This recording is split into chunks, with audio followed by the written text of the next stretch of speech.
Okay, I think we're live. All right, if you can hear me, just let me know in the chat. Let me just turn that off.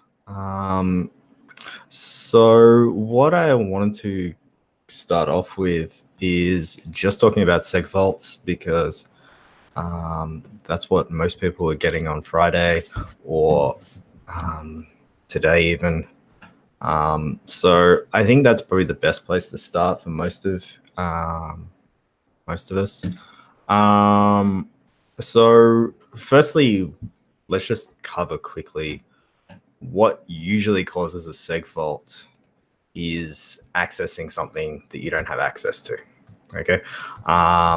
So this will be something like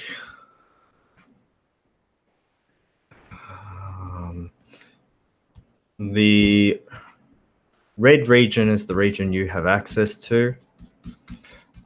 Your data might be in there. Okay. And then if you try and access anything outside of this red region, then your program will likely segfault. Okay.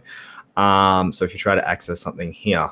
Now, the problem with segfaults is that you can still access stuff that is invalid and it won't segfault. So it's actually a good thing when it does segfault because at least you know, hey, there's a problem here. Okay. We probably don't need as fine as a brush for this. Yeah. Okay, so this is what's causing your segfault. Now, let's go through the most common mistakes with your segfaults. And we can have a look at the debugger, but I think it's just best to understand your code at its core. And I think the best place to start would be talking about the two places where most people get their segfaults. So it's either not allocating the mem correctly, and then somewhere in a for loop. Or the memory is allocated correctly and somewhere in a for loop.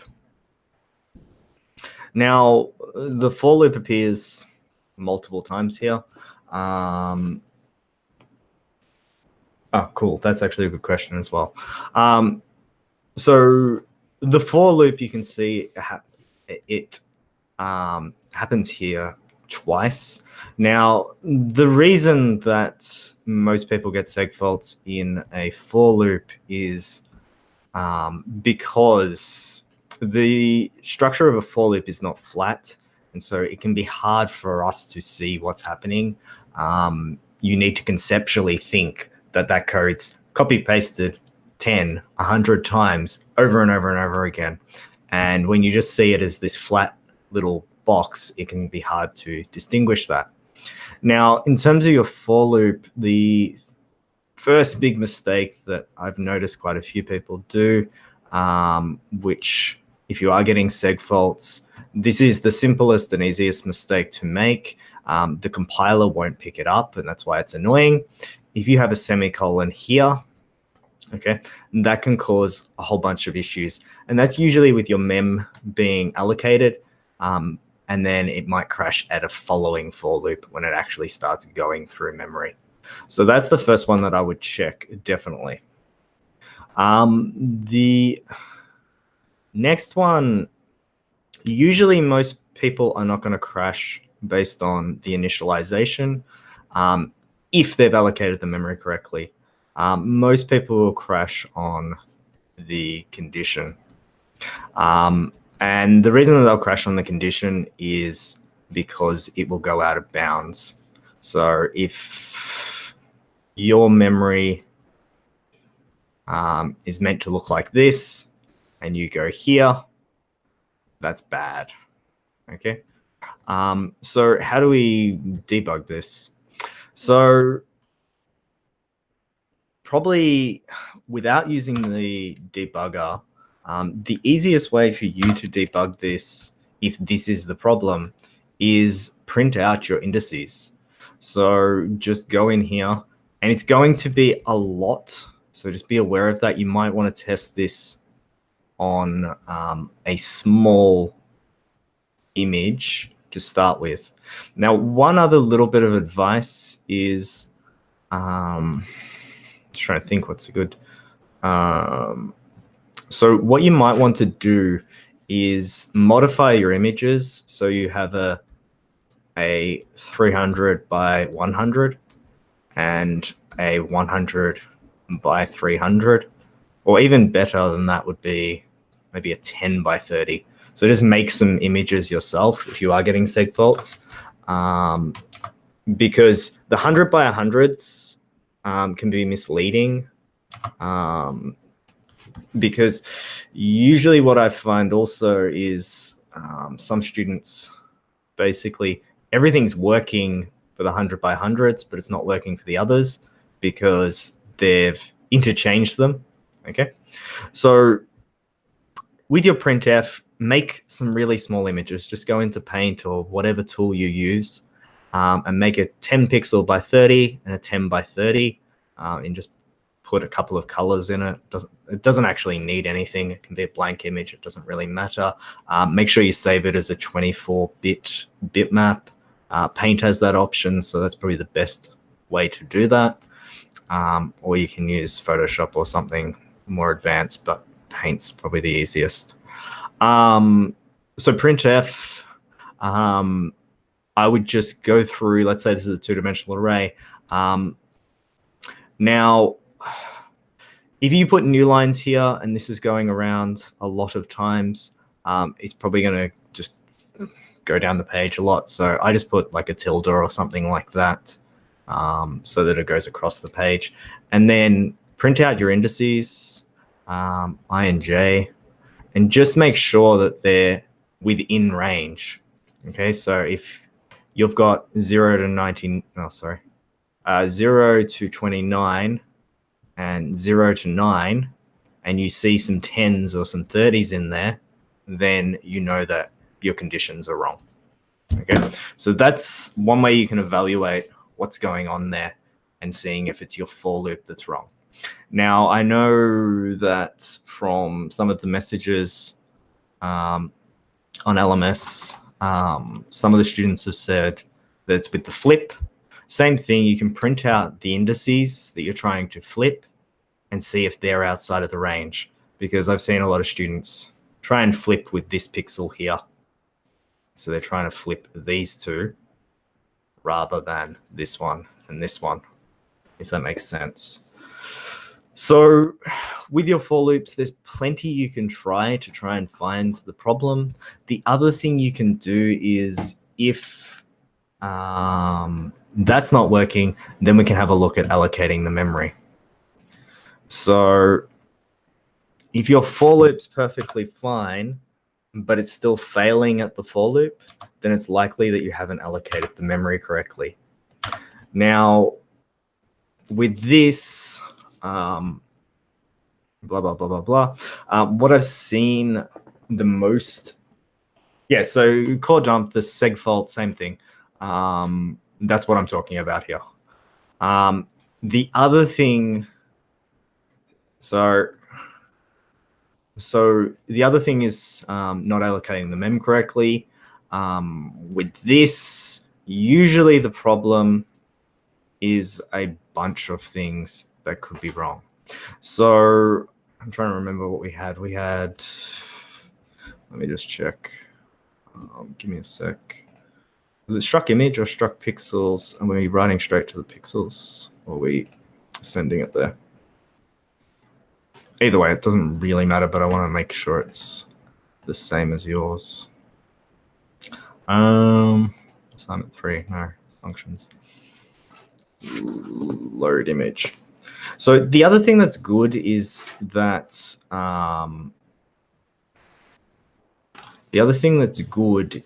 the fact that all of the mallocing is in a single function. So you can isolate the problems to there.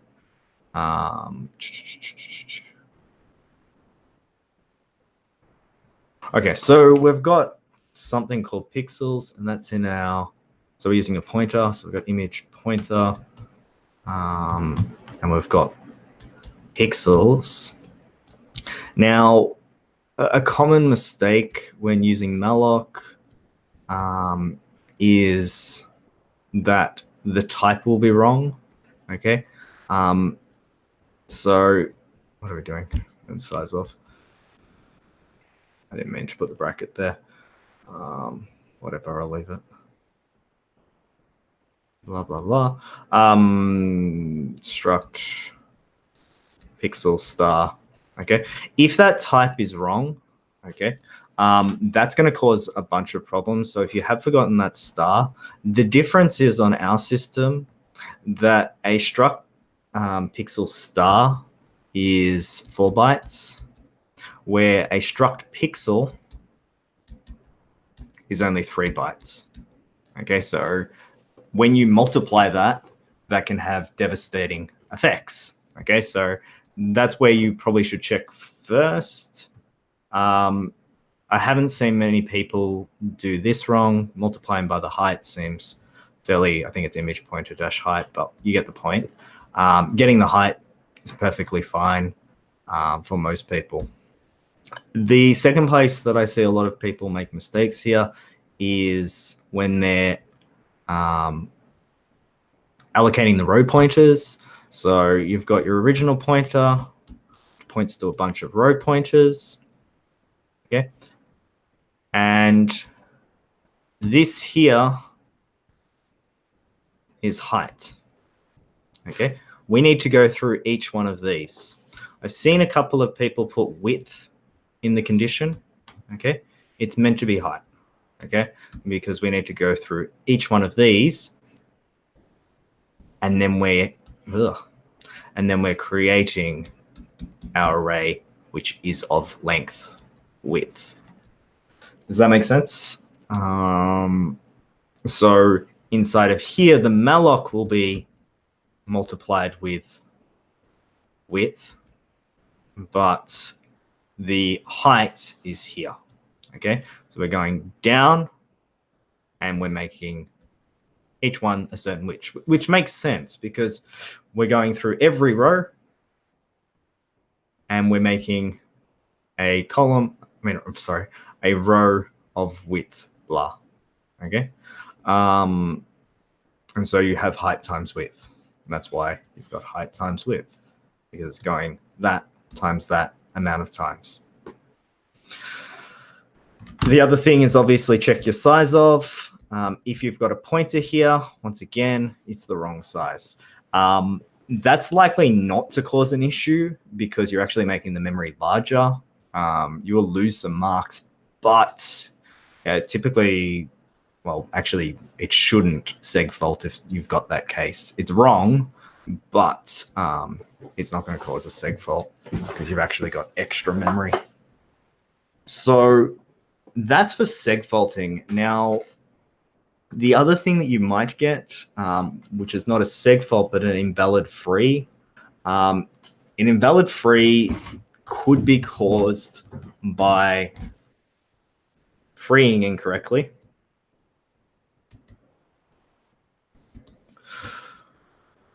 It could be allocating incorrectly. It could be accessing data incorrectly. When you have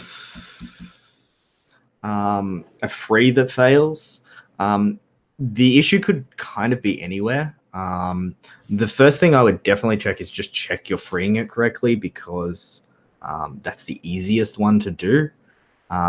Then go check your allocating, because that's probably the second easiest, and then check if you're accessing the data correctly, which is usually your for loop once again.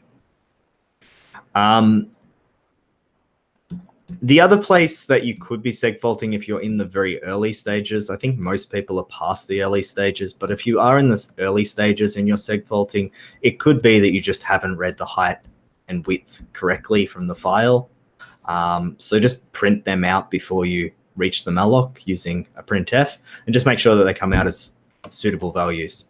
So if it comes out as, I think, 330 and 600 and something, then it looks pretty good. But if it comes out as 3 million, then you know that there's something wrong. So that's if you're at the early stage. It might be with that kind of thing, but if you've already got the print image information, then that shouldn't be the problem.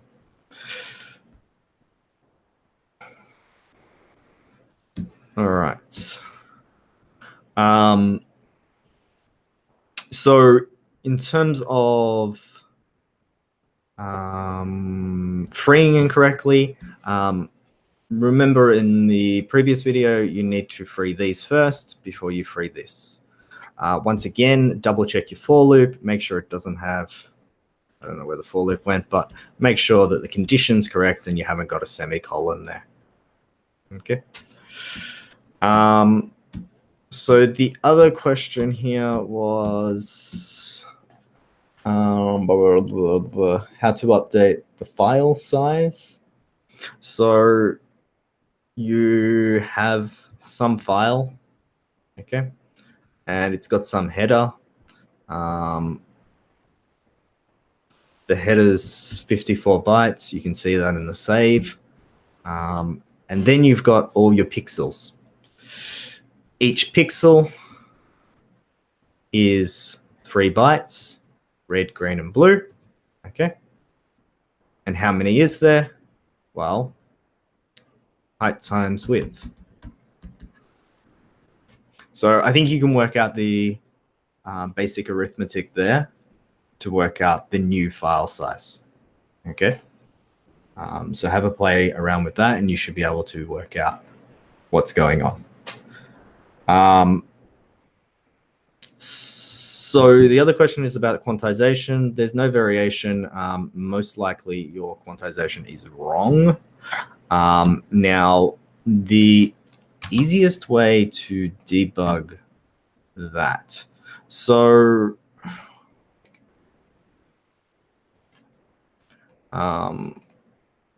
oops, that's not what I wanted.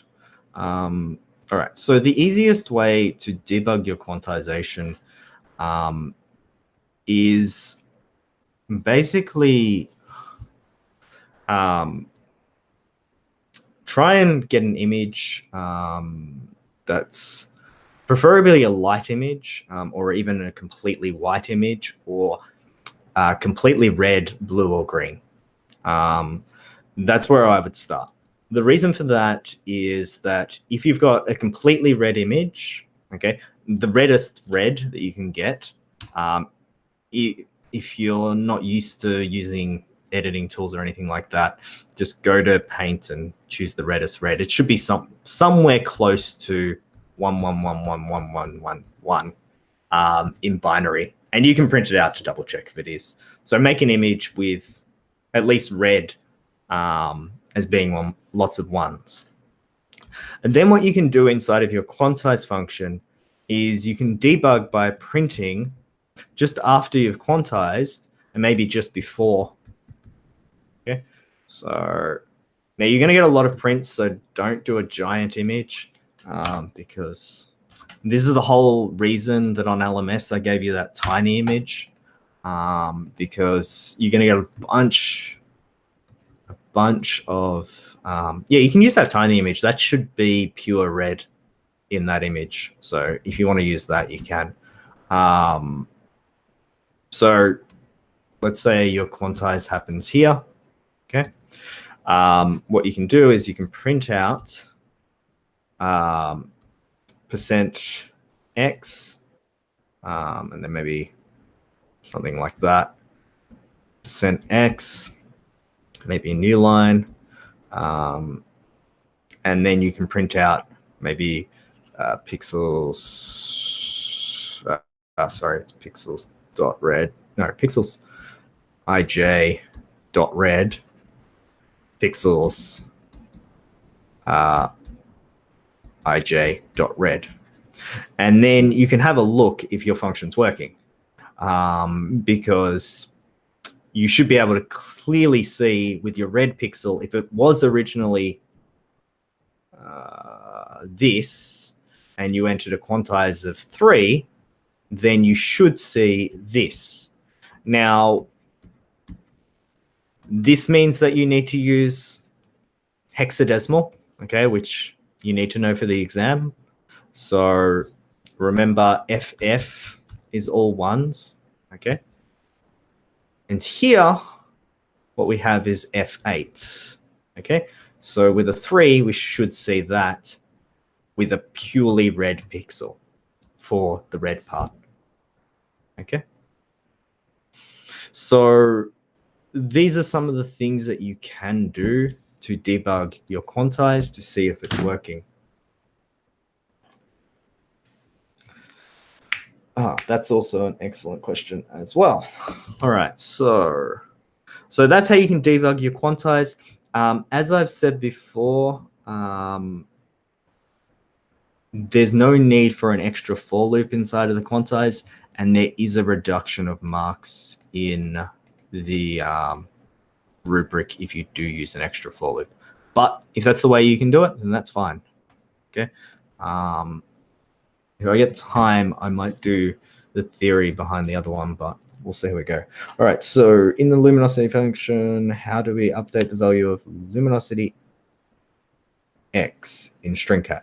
All right, so stringcat concatenate strings, but in the, 2 weeks before, we also looked at another function called, not that, sorry, my eraser's not working at the moment. I've got to order a new one. We did sprintf. So sprintf is probably easier. You can actually, if you really want, you can replace all your string cats with sprintfs. I really don't mind as long as you're comfortable with it. String cat might be on the exam, so it's probably good to do at least 1 or 2. But when you've, oh my God, stop, calm down. All right, so what was I saying? Sprintf makes everything really easy. So let's say this is what you want, okay? So I'm just going to do printf. Say you want to print the file name underscore luminosity underscore, yeah, you can have a hint. I'll give you a hint in a sec. Underscore %d. I think I gave a hint last help session. And then we can do, I think it's in that function, you've got the image, I assume, dot file name, and then the number. I'm just going to call it lum. I don't know what you called it. So that would print to the screen what you want, okay? That would print to the screen what you want the output to be. Okay, so we've got the image file name underscore luminosity underscore the number. So to make this into a string, all we do is we change this to an sprintf and add the name of the string that we want to put the result in. And where we want to put the result in is going to be image.filename. And we're done. And that's how we can do that in one line. Okay, so we don't need a what's it called? A string cat to do that. That makes it easier. You can use a string cat and you can do a conversion, but that's a pain. So this is the easy way to do it.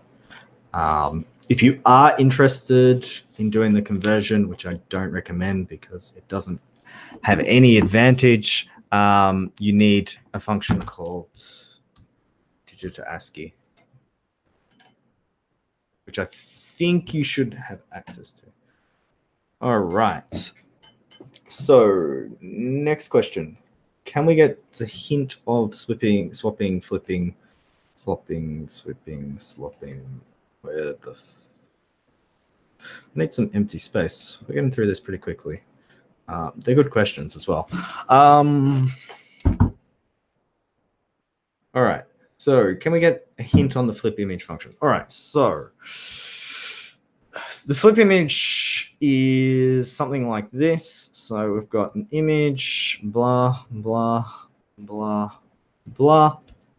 I've got red here, red here, red here, and blue here, blue here, blue here, green here, green here, green here, green here, and let's say orange. Okay, and I want to flip this image, okay? Now, basically all this involves is interchanging this one with this one, and then interchanging this one with this one. Now, you can see quite clearly that the number of swaps per row, okay, is half the width.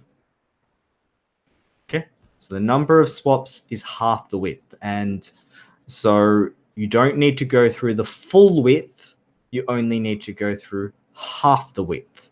If you go through the full width, then you actually end up flipping the whole image and then flipping it back again, so it looks like nothing happened. And it's kind of a waste of time. Now, in terms of the flip themselves, let me go grab lab 7, I think, or 6, because we actually did this already many, many weeks ago. Might be lab 8. Which one was lab 8? No, it's earlier than that. Must be lab 7. So in lab 7, I think it was. No, it was even earlier. So we did this swapping in lab 6 then, ages ago. All right, so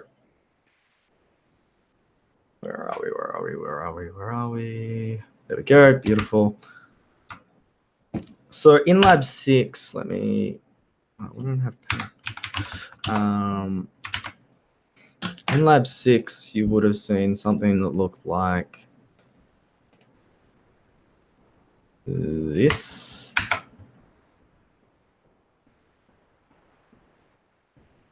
Yeah, for this example, it would be 2. Obviously, most of your images aren't 4 long. They're a little bit longer than that. So if your image was 100 long in terms of width, then the number of interchanges would be 50. Now, this is also integer division, because if you had 5, okay, so if your image was 5 long, you don't actually have to flip the middle one, okay? So 5 divided by 2 as an integer still gives 2, okay? So that's fine. I already went through that. I'm not going through things twice. All right. So blah, blah, blah, blah, blah, blah, blah. All right. So in one of the previous labs, we did something like this called bubble sort. Now, there's one important part here that we care about. When we did bubble sort, what was it doing? It was swapping the order so that they'd be ordered. Now, we don't want them ordered, but we do want the swap. Okay? No, I'm not going through realloc pixels. You need to do it as best as you can and then demonstrate your knowledge. I gave a hint in the last live stream, but even if it works, most people will get it wrong.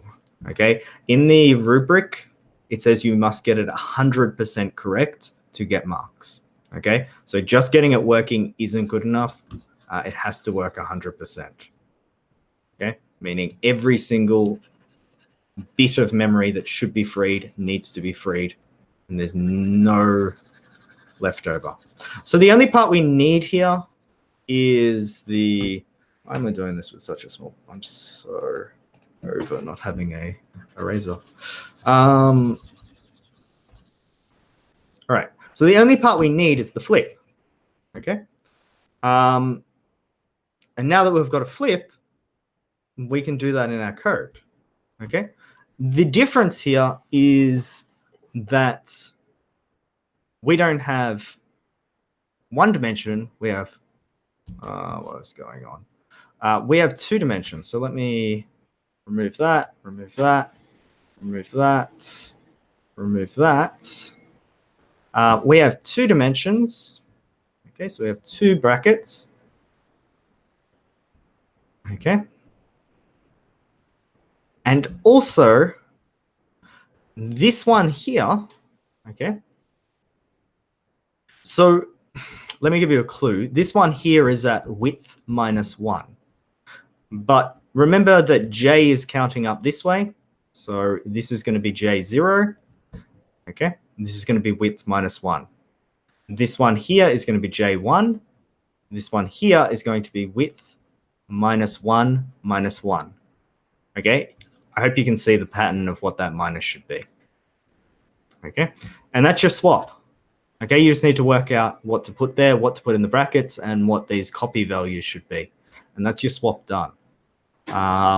You need to work out what type temp is, but I think it's fairly obvious from looking at the image.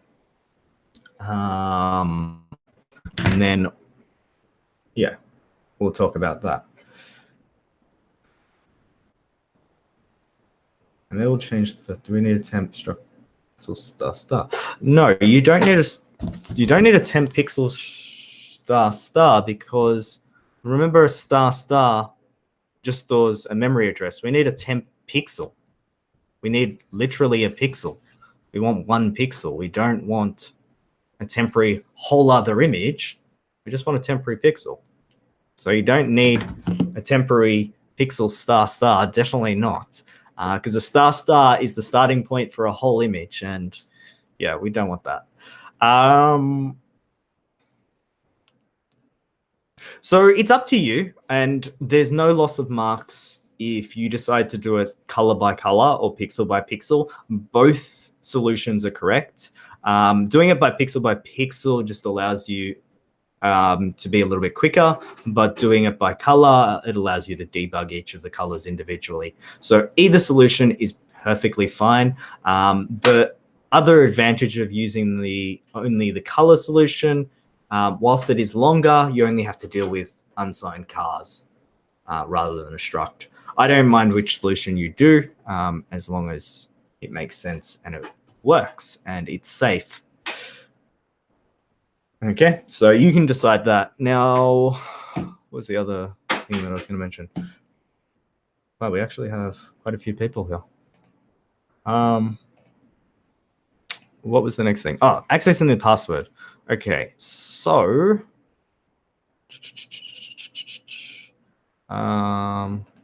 LMS. And then we'll probably have a quick break, and then you can ask some more questions, and then, yeah, finish off.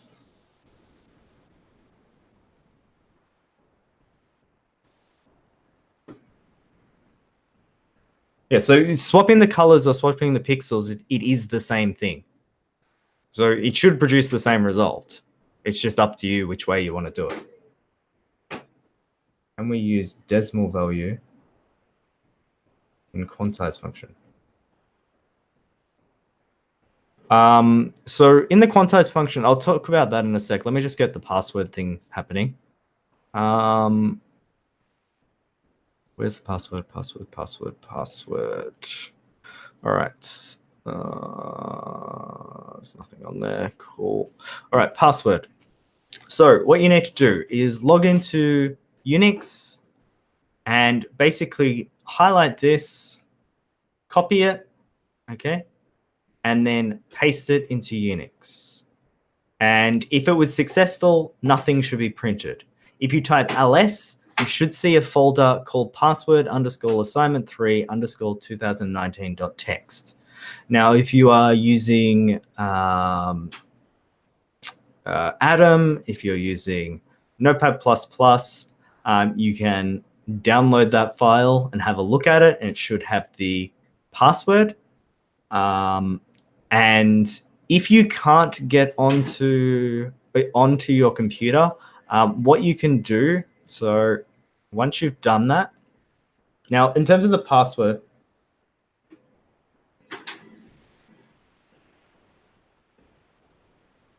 I explained that. Create a temporary variable. Create another variable, a temporary variable. But let's talk about the password first. I'm talking about 10 things at the same time. We're trying to parallel compute all of this stuff. All right, so let me copy paste this. I've probably got a weird font on. Probably should change that font. Let's get that font. All right, so we've got this here. Now there is a space there and there is a space here. So just be careful about that. What are we doing? Okay, so there is a space here and there is a space here and there is a dot here. Okay, so make sure you're aware of that. Once you do this, if you type ls, you should see a file called password underscore assign 3 underscore 2019.txt in your directory.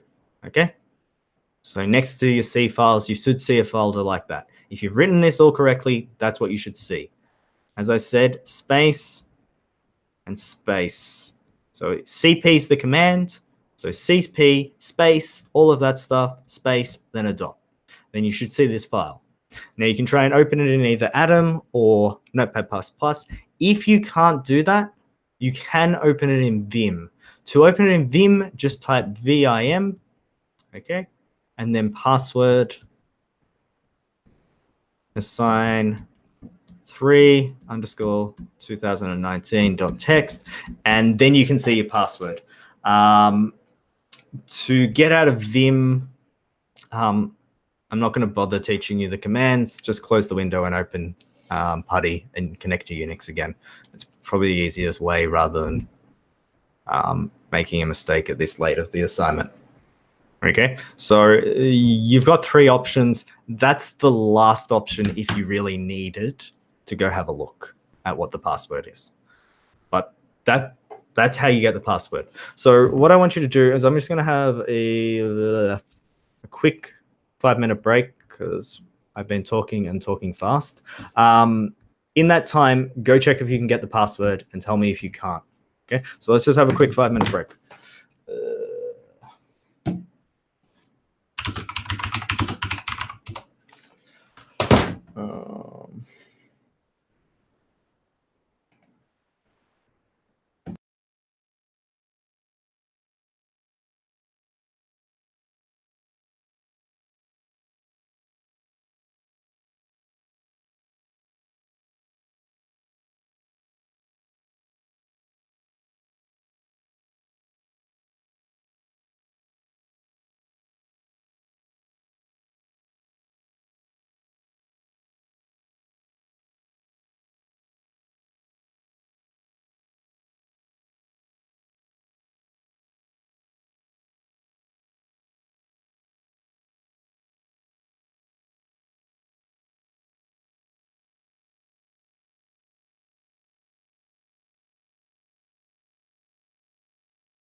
All right, so for those people that were trying out the password, did it work? Just let me know, and then we can carry on. And we'll talk about decimal values with binary functions.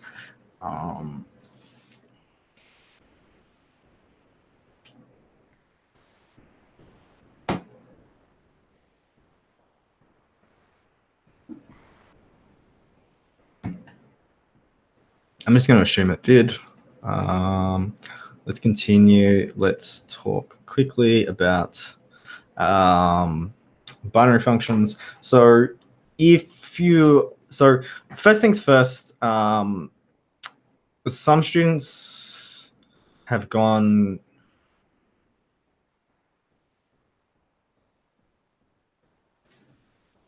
Yeah, so go back to the start of the stream and have a look at that because I've already explained core dumped. Okay, you're accessing illegal memory. So go and sort that out. You need to debug and find out where you're accessing it.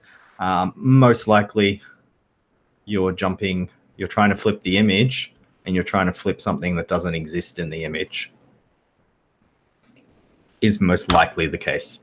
All right, in terms of first thing that I'll mention about bitwise operators and stuff like that, a lot of students are getting confused by bitwise and bit manipulation. So I know a lot of students have been using bit manipulation to solve these problems. Bit manipulation is an operation on a single bit. Bitwise can be one or more, or zero or more, really. So in this task, most of these are bitwise operations. You can use bit manipulation and put it in a loop so that it's acting like it's doing a big single bitwise, but all of these can be done with just bitwise operations rather than just the bit manipulations over and over again. So if you are doing it this way, where you've got it in a loop and you're just handling one bit at a time, there is some marks for efficiency there. So if you can find another solution, that will help. So in terms of bitwise and bit manipulation, when using numbers 0 and 1, we don't mind using that as a decimal, but any other number, it's usually a good idea to put it in hexadecimal or binary. Because if, let's say, I'm shifting the number 252, it's very unclear what bits are being shifted. Okay, even if it's 255, same thing. It's not very clear to the reader because we're doing bit stuff. Decimal's really ugly and hard to convert. Where hexadecimal, really nice and clean and easy to read. Or binaries, even easier to read, but it is a bit longer. Okay, so typically if you are doing bitwise and it's a number that's not 0 or 1, just use binary or hexadecimal. It makes it so much more readable.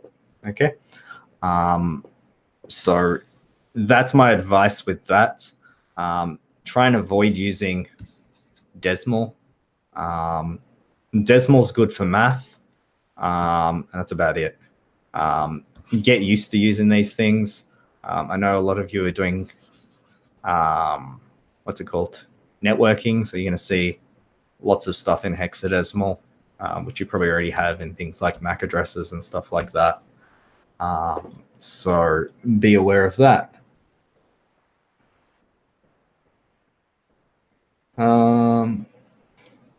Practice question 2017. Oh, I have to go find that.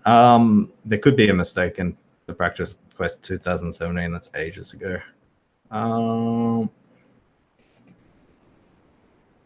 Question 9. Question 9. There is no question 9.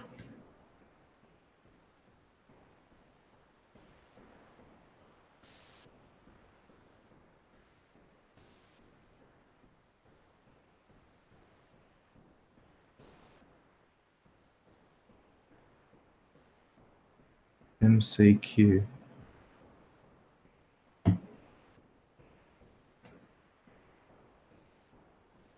Ah, okay.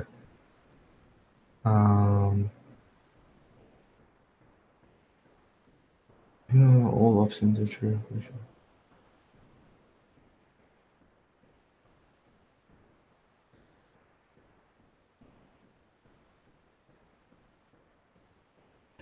Let me have a look.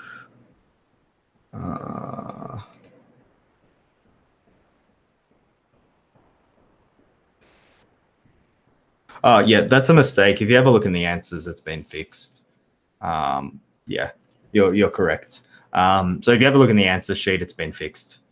They should be ands. That was 3 years ago. We made a mistake there.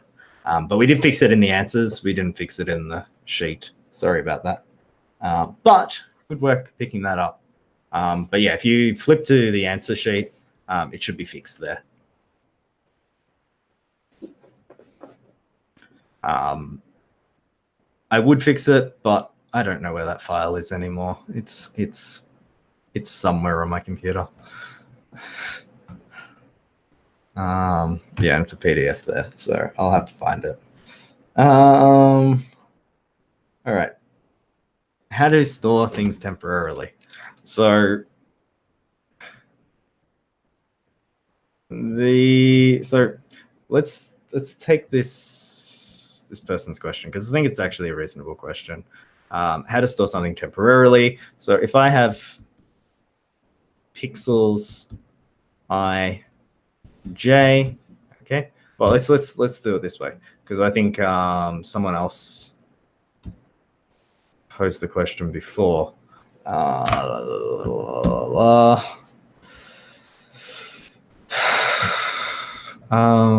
was I doing? Pixels.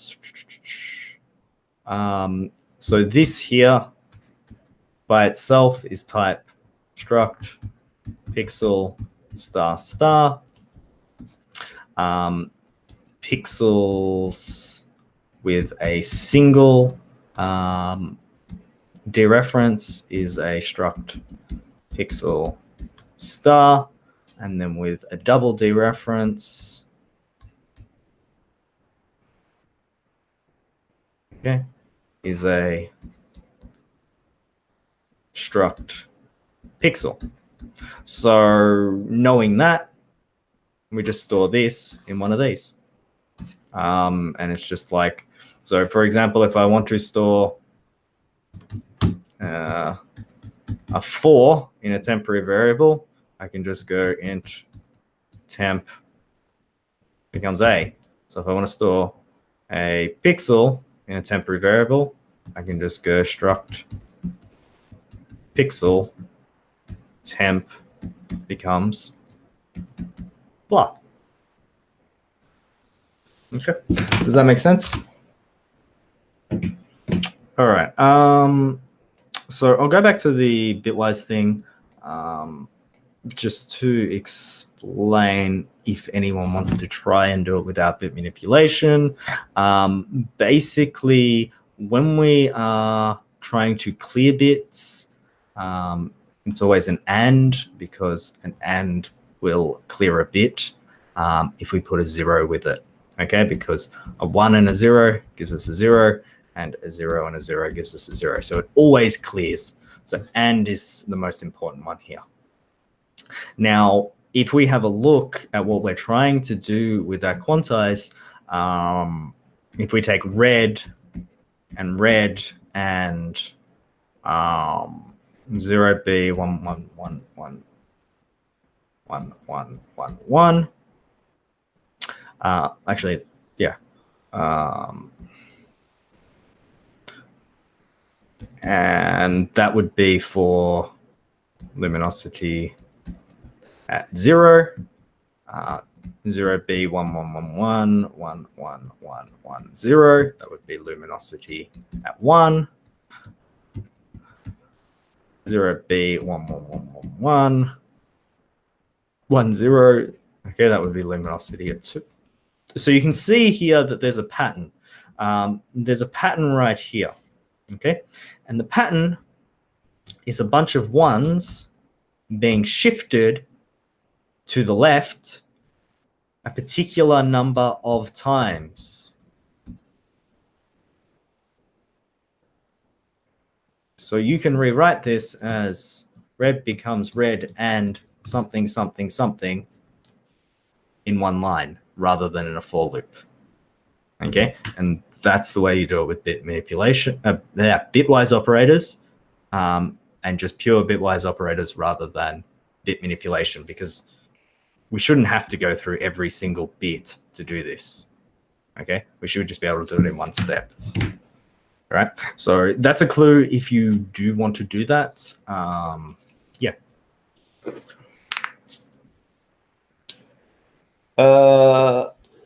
Other questions? Is there any other questions?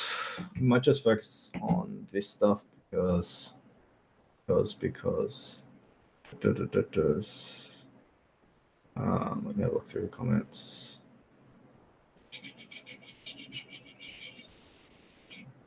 How do we update file size? Call dump, I've already explained. Add access password, we've explained. We have a width of 5. Yep, that's correct. I'm able to change the first half. Can you go through realloc?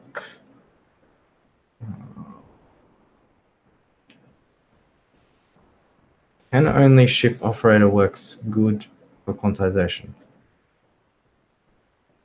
I don't understand what you mean by that. Can only shift operator work good for quantization? The invert doesn't require any shifting because you're not shifting anything. And the swapping is not a bitwise operation. It's a swapping of a whole data structure. Yeah, the luminosity you can't really do with a shift because it's not a multiplication or a divide. It's an addition. In realloc, I'm trying to save the size of your image, but I've already explained this.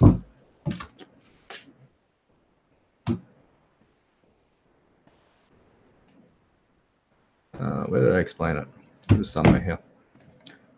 Fit on screen. Where did I save? Somewhere I explained it. Oh, there. I lost it. Oh dear. Okay, you've got the header. You've got 3 bytes per pixel. There's height time with pixels. Simple arithmetic. That's how you get.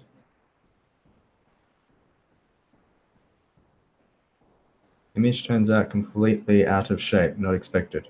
Well, as I said, the realloc is meant to be difficult.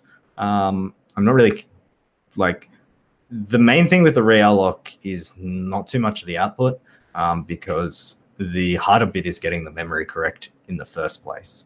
So just because you get an output doesn't mean it's right. So focus on the memory because the output doesn't really matter too much in that question. Because if you want an output, so for example, with the realloc, if you just wanted the output, you didn't care about the memory, it's 2 lines of code. You just change the width and the height, and it's done. You can change the image size as well, which is probably a good idea, but you can do the realloc in 2 lines of code if you don't care about the memory part. The memory part is where the marks are. So just because you get the output, it's nothing impressive because it is 2 lines of code to get a cropped image. So if you want to see what it's going to look like, you can write just 2 lines of code, swap the width and height, and you'll get a cropped image, but none of your memory will be freed properly. All right, any other questions? Well, quite a few people here, so I don't want to flip and flop through too much stuff.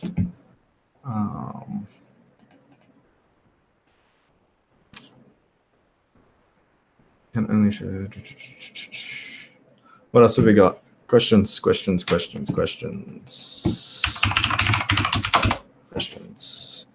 or if there's something you'd like me to cover. It doesn't have to be on the lab. It can be on the exam practice as well. But yeah, we'll reserve a day for that as well.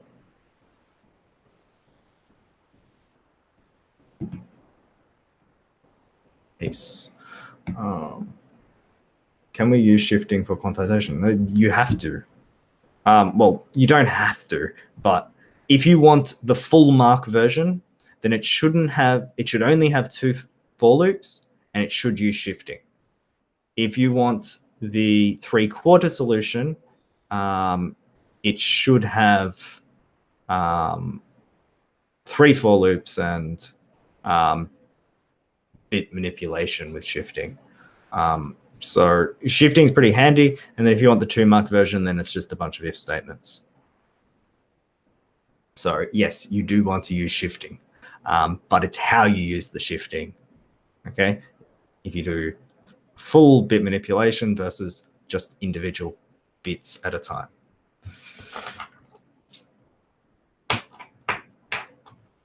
Any other questions? Let me run through all the other questions very quickly. All right, so what I might do is I might open up something for you. Let's see if I can find it.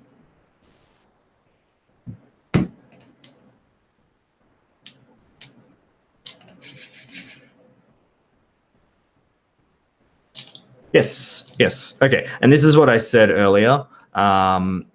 This means that, so if your images are working not for the Latrobe image, it's because you probably have flipped around the width and height somewhere, because the TI images, okay, are 100 by 100, okay? And if you accidentally used the other one where the other one should be used, it'll still work because they're the same value. But as soon as you bring in an image that doesn't conform to that, then where you've made your mistake is going to show up very quickly. Okay, and for that specific mistake, it's most likely going to be here in the for loop when you're allocating memory, that you've used width here instead of height, or the other way around. Okay. For inverting image, do we need 3 loops? No, just 2.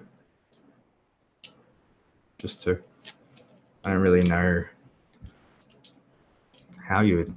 No, I guess, yeah, you could do bit manipulation on every single bit, but it's really unnecessary. All right, what was the other thing?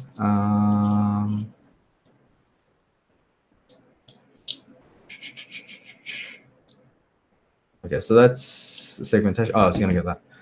If I go struct pixel temp, I'm getting an error code storing side and temp is not known.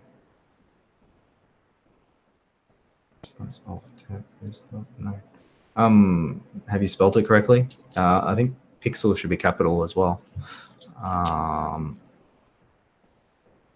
I think it's just probably a spelling mistake. All right.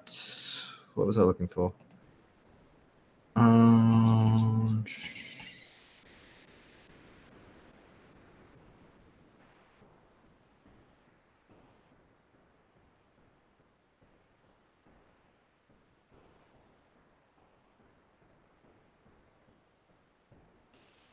right. So the other thing that you can use if you are getting a segmentation fault. Now, I don't really recommend this unless you are good with understanding your memory and you're not still guessing. You are good with your memory. There is on LMS under resources a segmentation fault debugging tool, but it really requires you to understand that the error is usually not on the line that the segmentation fault happens. Okay, it's usually something beforehand. So if you are going to use this, make sure you understand that. What it'll do, it should give you a line number of where the segmentation fault is occurring. but it's probably not on that line. Okay, so just be aware of that if you are going to use this. I would recommend doing the steps that I said at the start of the video first, unless you're confident using this. Okay. All right, in crop function, if more. Yeah, so if malloc or realloc fail, you must exit one. The reason for this is that we can force it to crash if you've got anything wrong. Okay, you won't see a crash because you're not going to force it, but we can force it. So the exit one should crash. If you don't include it, you'll lose the marks for it, but we'll add them in for you to do that. Okay, so malloc or realloc, they both have to return exit one, or they have to exit one if they fail. If that makes sense. Okay, it says it on this sheet, so you need to do that. And as I said, the realloc needs to work 100%.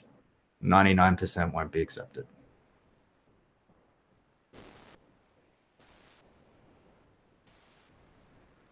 Any more questions?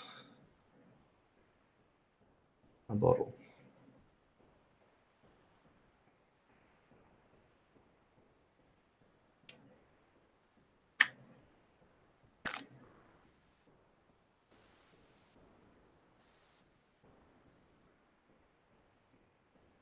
Already explained that. Use sprintf. Don't use a string cat. Okay. Use sprintf. I explained it at the start. Something like that. Okay. So you can just use sprintf. So sprintf is exactly the same as printf, except for you print it into a string. So as I said at the start, you can pretty much get rid of all your string cats and do it with sprintf. But for the ones with numbers, the easiest way is just using sprintf. We did it in the lab a couple of weeks ago when we did the testing, but this is probably even easier one because of that.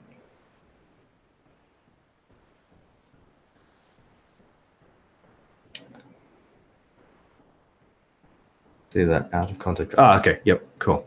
Yeah. So it says printf.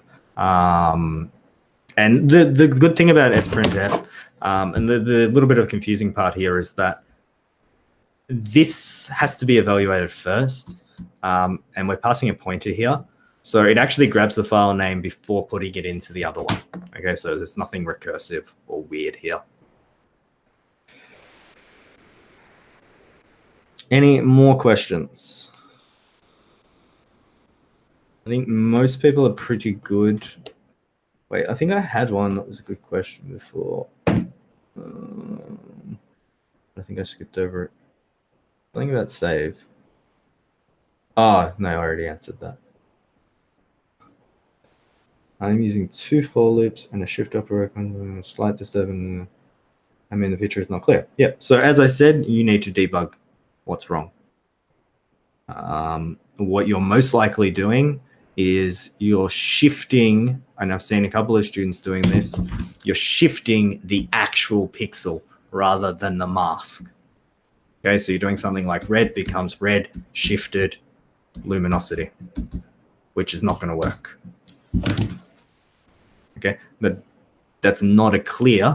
Remember, a clear is an and. Okay. There's no and there, so it probably won't work. That's how I'm assuming you're doing it, given that you've got a picture that's transformed, because all you're doing is shifting the bits up.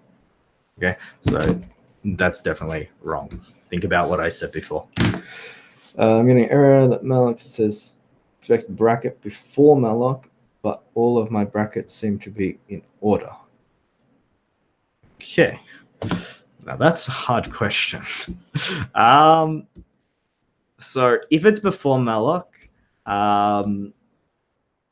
it's probably talking about these brackets in your typecast. That's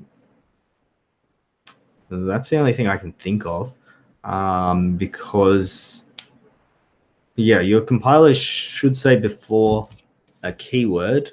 So if it was before that, it'd say, well, not that, it'd say, it could be further up because you haven't got any keywords. Oh, yeah, no, I'd imagine it's in your typecast.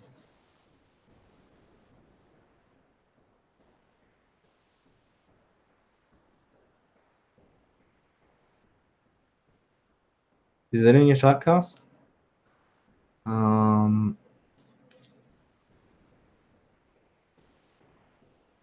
Or just try and remove the typecast completely and see if it works.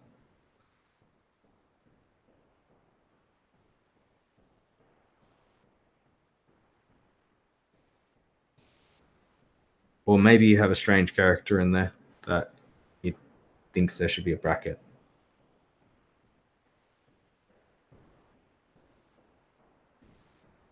All right. Any other questions?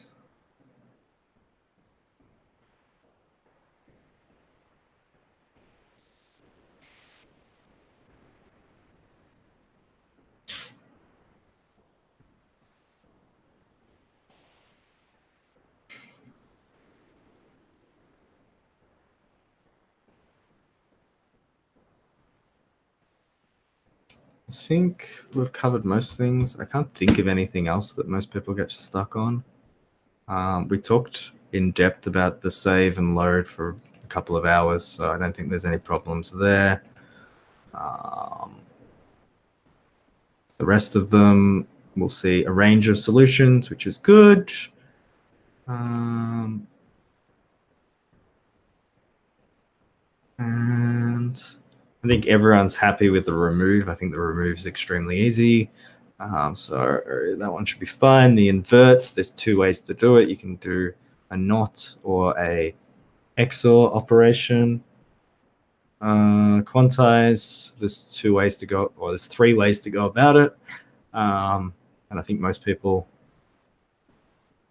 have gone with one of the three. The flip horizontal, most people understand the concept, but some people are moving outside of memory, so it's just a little bit of debugging. And then the realloc is the challenging one that if you get it, make sure to keep it to yourself. Okay, that's my other bit of advice. And then we've got change luminosity, which most people, it's just adding the value onto the string, which we've covered.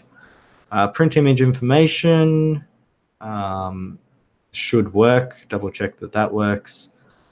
Save image copy. Make sure that you add the word copy. Load image should work. Free should work. The other thing to note is with the free, if you are getting the free that's failing, and it was working before, it's probably not the free that's the problem. Okay. So I've seen some students comment out the free. If you're doing that, then you're just blocking the problem because you don't know if there's a problem or not. So commenting out the free is kind of bad because it's not going to help you because now you're doing stuff blind. You won't know if you fixed it or not. The other thing that I've seen with some students, in which case the pointer algorithm will make a pointer to the middle part of a variable. Pointer algorithm make a pointer to the middle part of a variable. Oh, so you're talking about pointer arithmetic. Yeah, I'm assuming you're talking about pointer arithmetic to do the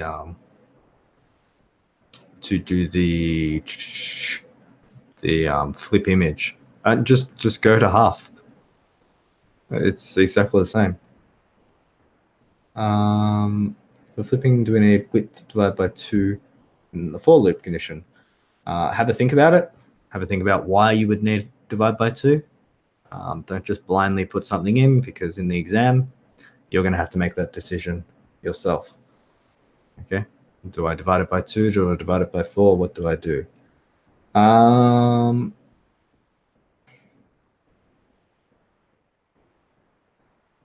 There was another question. I've forgotten now.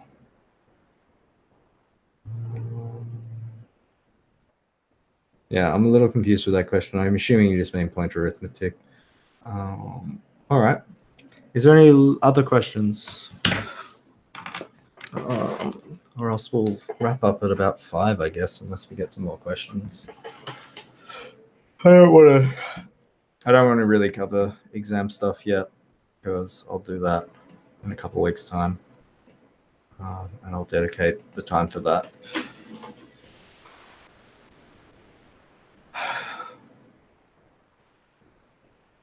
Any more questions regarding the assignment?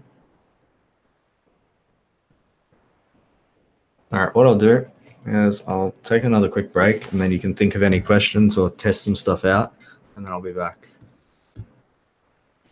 Let's just say a 10-minute break. Okay. So try some things out, and then I'll be back. And if something doesn't work, you want a question, then I'll be back to answer. All right. And if there's no more questions, then we'll wrap up there. What am I doing?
All right, so can you give us an idea how do we free pixels in Reality, just like normal free?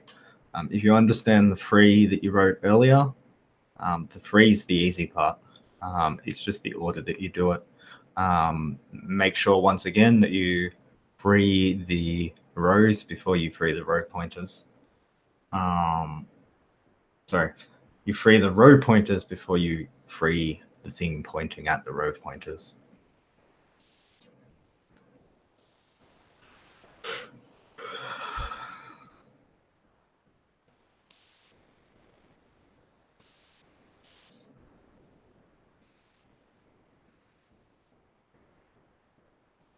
If you can hear me, I hope that mic's on.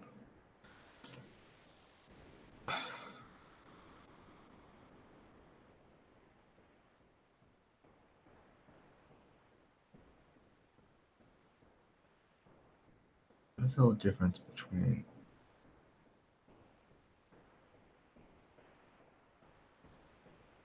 Oh, okay. So one's a dereference and one's the type. Wait, you're declaring. What are you trying to do? Is more the question.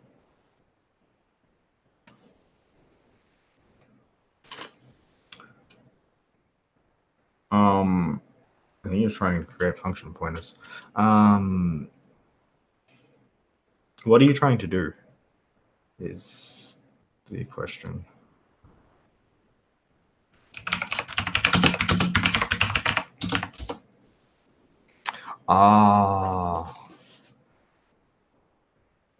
Okay, I think I know what you're talking about. You're talking about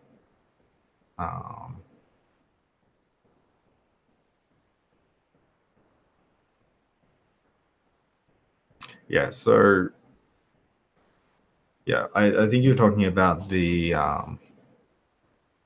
lab, the GenMat and stuff. Yeah, you're talking about function pointers. Don't worry about it. It's not part of the subject. If you're interested in function pointers, go and read on it.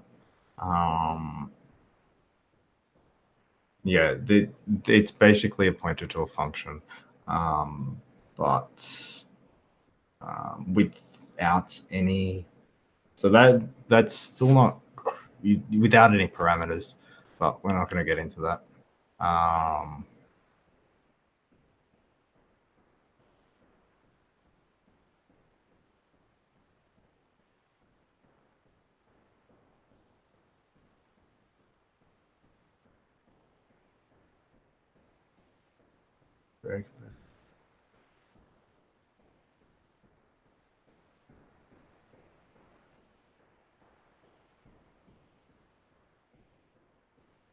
Break composed by.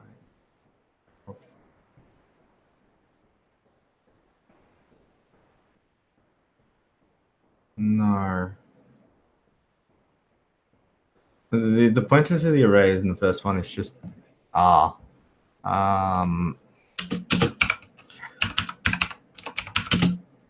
Sorry, just one sec.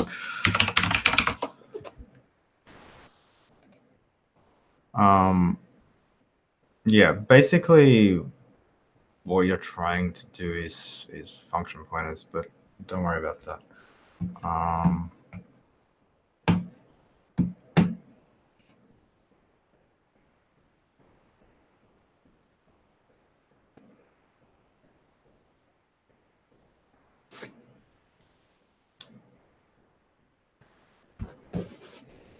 right, is there any last minute questions? So we might wrap up there.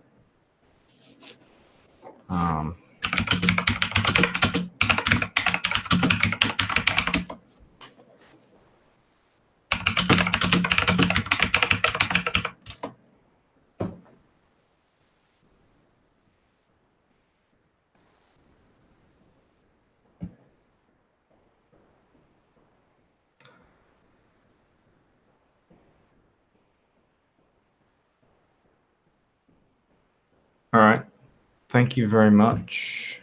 The microphone is on. Yeah, the microphone's on. Cool. Thank you very much.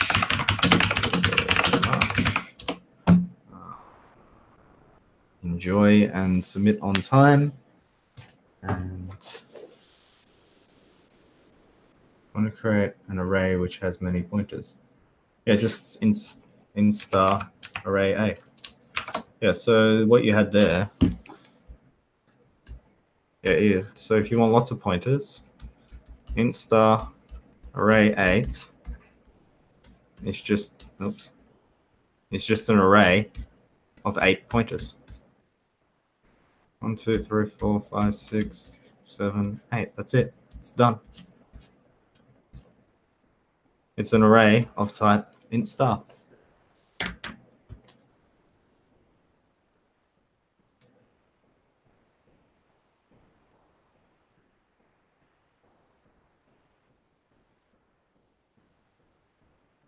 All right. See you all. Good luck. Make sure to back up your work and then submit it. All right, where's the end?